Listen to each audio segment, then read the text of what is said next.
اسی لیے تو اتنا بڑا واقعہ ہے یہ معراج کا کہ اللہ تعالیٰ کی نشانیاں آنکھوں سے دیکھ کے آئے اللہ کے نبی علیہ السلام. جو سدرۃ المنتہا ہے، حضرت عبداللہ بن عباس کہتے ہیں کہ یہ چھٹے آسمان سے سٹارٹ ہوتا ہے اور 7ویں آسمان تک جاتا ہے. اتنا بڑا درخت ہے یہ. کیا کس چیز کا درخت ہے؟ جس پہ وہ مٹکے لگے ہوئے ہیں پھلوں کی، جو انہوں نے شیپ بتائی، اور کس طرح کا کلر ہے، اور کون سا دریا نکل رہا ہے سدرۃ المنتہا کے، اور صاحب نے بتایا فرات کا اور نیل کا دریا نکل رہا ہے. سمجھ رہے ہیں؟ وہاں سے نکل رہا ہے دریا. یہ سارا کا سارا نظام پورٹل کے تھرو یہ ساری انٹری اینڈ ایگزٹس ہیں.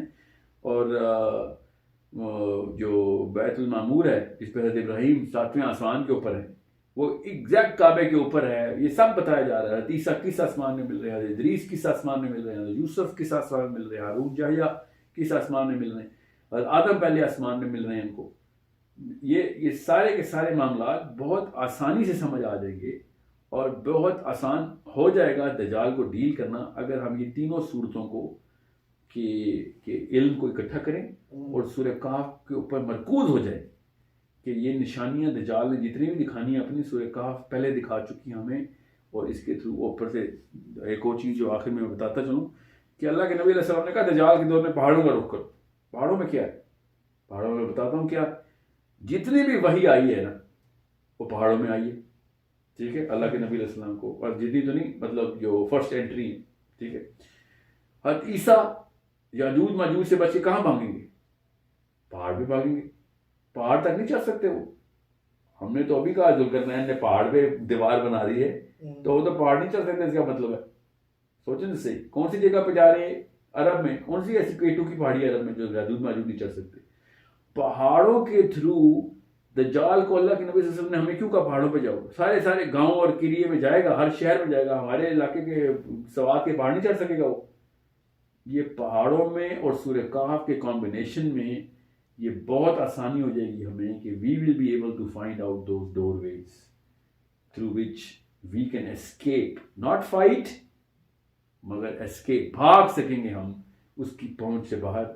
اور یہ ہے اصل میں ایک انداز دیکھنے کا سورہ کہف کا، جس سے سمجھ آتی ہے کہ جس طریقے سے سائنس ترقی کر کے آگے جا رہی ہے، جس طریقے سے دجال کی طاقت کا اللہ کے نبی علیہ السلام نے بیان فرمایا، اسے صاف سمجھ آتی ہے کہ وہ کوئی اچھا دوسری ایک چیز میں مس کرتا ہوں ہمیشہ، یہ جو دجال کے گدھے کے کان ہیں، یہ دجال کا گدھا دابت الارض کی طرح کا ایک دابہ ہے، ایک کریچر ہے جو کہ کسی اور پلانٹ سے اس نے پکڑا ہے یا کسی اور ڈیمینشن سے لے کے آیا ہے اور وہ ٹریول کرتا ہے. یہ زبردستی ہم نے گدھے کو جہاز کیوں بنایا؟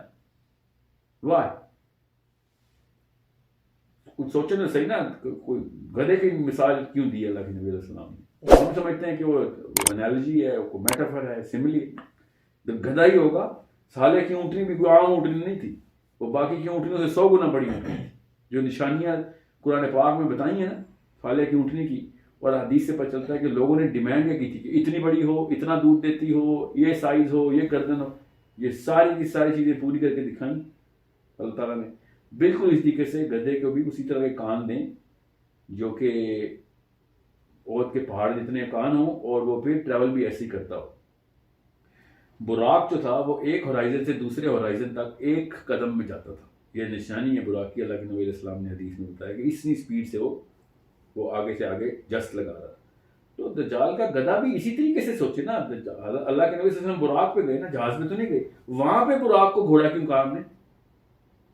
وہاں پہ بھی گھوڑے کو آپ جہاز کیوں نہیں بناتے؟ پھر گھوڑے کا گھوڑا ہی رکھا، مگر اس کے گدھے کو آپ نے جہاز بنا دی.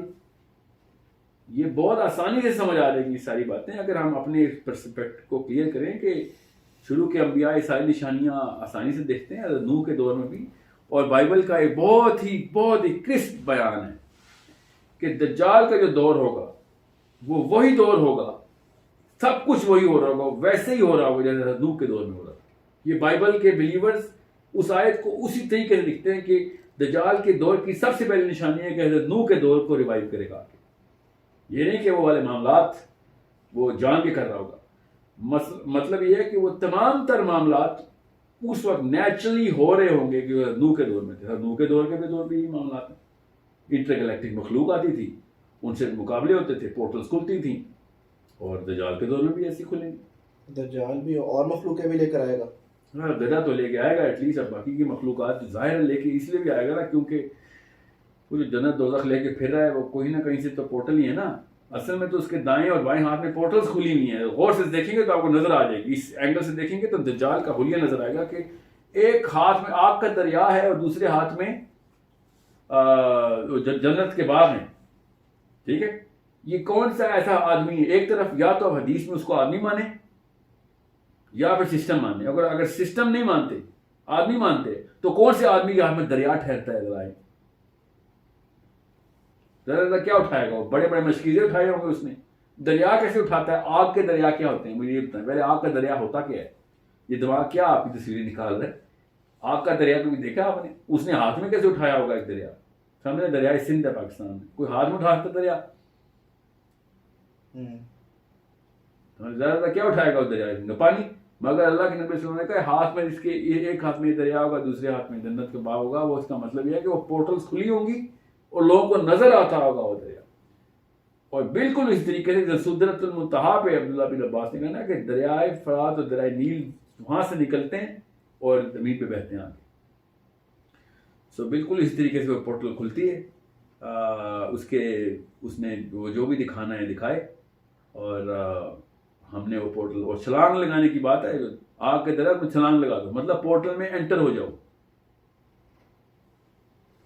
سمجھ رہے؟ سو یہ کلیئرٹی کے ساتھ سمجھ آتی ہے باتیں.